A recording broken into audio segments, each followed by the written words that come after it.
చేయించిన ఆ రోజు 10 సార్లు నేనే రామగుండం వెళ్ళి మీకు ఏం కావాలో రాష్ట్ర ప్రభుత్వం నుంచి ఏం సహకారం కావాలని చెప్పి అడిగి పర్సూ చేసి దాన్ని కంప్లీట్ చేయించినాం.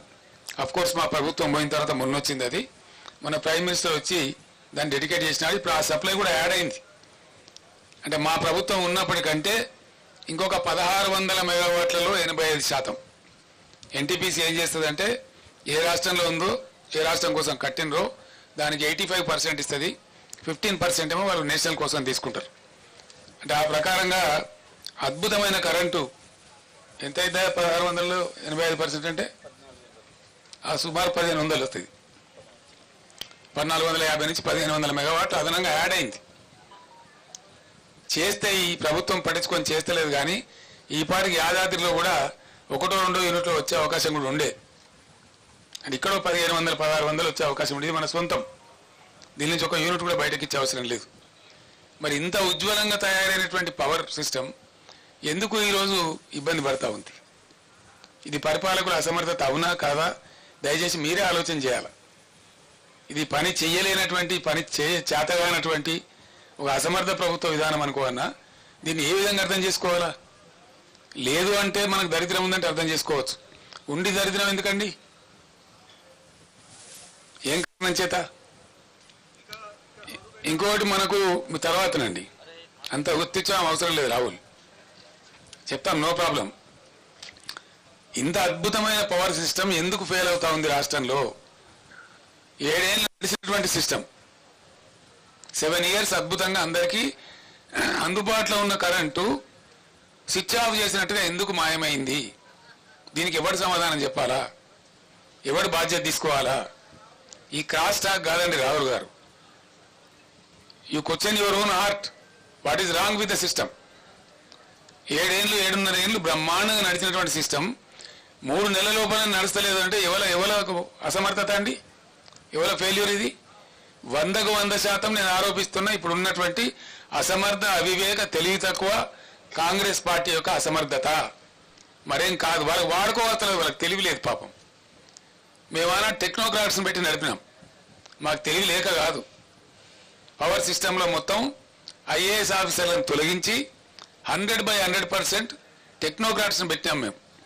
ట్రాన్స్కో కానీ, జెన్కో కానీ, డిస్ట్రిబ్యూషన్ సిస్టంలో కానీ 100% టెక్నోక్రాట్స్ని పెట్టాం. వాళ్ళ ఆధ్వర్యంలో నడిపినాం. వాళ్ళకి తెలుసు ఎట్లయితే బాగా నడపచ్చు అనేది తెలుసు వాళ్ళకు, కాబట్టి సమర్థవంతంగా నడిచింది. ఇప్పుడు వీళ్ళు ఐఏఎస్ ఆఫీసర్లు మొత్తం తెచ్చిపెట్టి వానికి పట్టదు, నా మంత్రులకు పట్టదు, తీరికలు లేవు వీళ్ళకు. వీళ్ళకి రాజకీయాల కోసం తీరికలున్నాయి కానీ ప్రజల అవసరాల కోసం తీరికలు లేవు. రైతు బంద్ చేయడానికి తీరిక లేదు. మేము రైతు బంద్ చేస్తే వారం 10 రోజుల్లో వేసేవాళ్ళం, within 10 days in all the స్టెచెస్.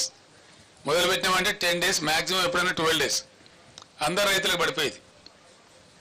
ఇప్పుడు వీళ్ళు అనుమానాలు కలిగించి 5 ఎకరాలకు ఇస్తామని, 3 ఎకరాలకు ఇస్తామని, 7 ఎకరాలకు ఇస్తామని ఇందులో పెద్ద విజయం సాధించినట్టు, తోకమట కథ చేసినట్టు, అదేదో గొప్ప డంబాచారం అన్నట్టు, అదేదో వేస్ట్ పథకం అన్నట్టు వీళ్ళు ఇష్టారీతిగా మాట్లాడుకుంటా. నేను మాట్లాడలేదండి, ఇది 4వ నెల కాబట్టి నా గొంతు తిప్పుతా ఉన్నా. ఎవరైనా కొత్తగా గెలిస్తే వాళ్ళకి టైం ఇస్తాం, 2 months 3 months 4 months టైం ఇస్తాం. వాళ్ళు కూడా సర్దుకోవాలా, అర్థం చేసుకోవాలా, అవగాహన చేసుకోవాలి. ఇలా మంచినీటి పథకం ఏందండి Bhagiratha? What is wrong with it? అద్భుతంగా నడిపినమే 5 ఏళ్ళు 6 ఏళ్ళు బ్రహ్మాండంగా ప్రతి ఇంటికి నల్లతో నీళ్ళు వచ్చినాయే, రాలేదా? మళ్ళీ ఇవాళ ఎందుకు ఆనాడు ఒక బిందె కనిపించిందా?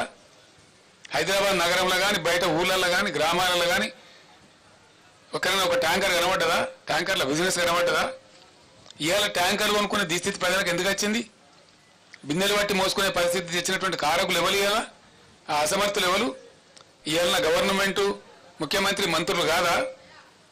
వీళ్ళు సమీక్ష జరిపినరా? కనీసం పట్టింపున్నదా వీళ్ళకు? వ్యవసాయం ఏం జరుగుతూ ఉందని సమీక్ష ఉందా? ఇవాళ పంటలు ఎండినాయి. నాకుండే సమాచారం మేరకు 15 లక్షల పైచిలకు ఎకరాల పంటలు ఎండుతా ఉన్నాయి. పంటలు ఎండని జిల్లానే లేదు, పంటలు ఎండనటువంటి జిల్లానే లేదు. ఒక్క నల్లగొండ జిల్లాలోనే సాగరాయకట్టు మిగతాయి కలుపుకుంటే 3.5 లక్షల నుంచి 4 లక్షల మధ్య పంట ఎండిపోతా ఉంది. అన్ని నియోజకవర్గాలు ఎండుతా ఉన్నాయి. ఆలేరు నియోజకవర్గంలో ఎండుతా ఉంది, భువనగిరిలో ఎండుతా ఉంది, తుంగతుర్తిలో ఒక 25,000 ఎకరాలు, ఈరోజు రైతులు చెప్పినారు, వాళ్ళు చెప్పిన లెక్క నాకు నేను కళ్ళతో చూసిన లెక్క.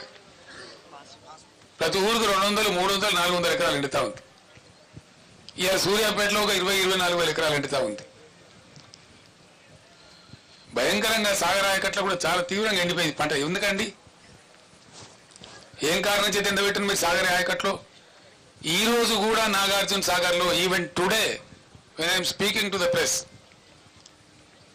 ఎండిడిఎల్ కంటే అబోవ్గా 7 TMC వాటర్ ఉంది. ఎండిడిఎల్ కింద కూడా మనం వాడుకోగలిగిన మరో 7 TMC వాటర్ ఉంది. 14-15 TMC వాటరు ఇప్పుడు కూడా సాగర్లో వాడుకోగలిగే పరిస్థితి ఉంది. ఆనాడు కూడా ఈ బుడముండ KRMB ఉండే. KRMB అంటే ఎవడండి? వాడు మన సూపర్ బాసా? వాడు 2 రాష్ట్రాల మధ్య నీటి పంపిణీకి సమన్వయకర్త గంతే. వాడే మనకు బాస్ కాదు కదా. వానికి అప్పచెప్పి టోటల్ ప్రాజెక్టును తెలివి తక్కువగా, తెలివిహీనంగా ఆ కేంద్ర మంత్రి తీయగపుల్లగా మాట్లాడితే KRMB చేతుల మొత్తం అధికారాన్ని అప్పచెప్పి ఇలా నాగార్జున సాగర్ కట్ట మీదకి ఎక్కలేనటువంటి దుస్థితిని తీసుకొచ్చిన అసమర్థ ప్రభుత్వం ఎవరండి?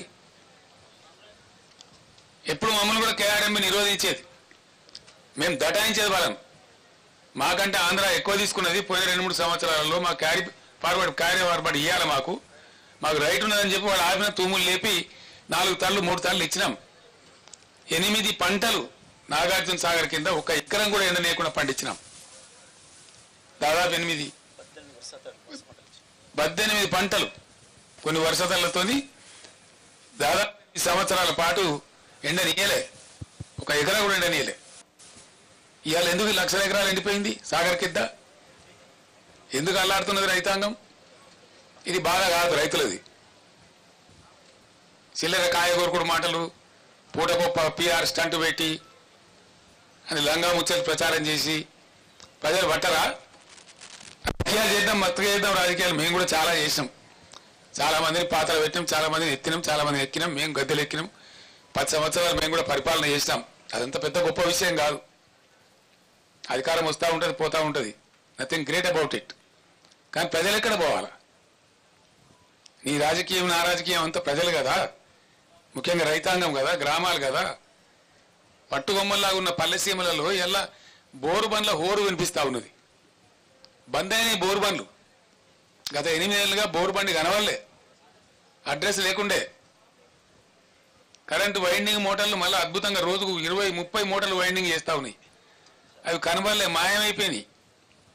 తెలంగాణ రాష్ట్రం నుంచి జనరేటర్లు అమ్ముకునే దుకాణాలు పారిపోయినాయి. ఇన్వర్టర్లు, కన్వర్టర్లు, స్టెబిలైజర్లు అమ్ముకునే దుకాణాలు దివాలా తీసినాయి తెలంగాణలో. మళ్ళీ అవి కొనే దుస్థితి ఎందుకు వస్తూ ఉన్నది?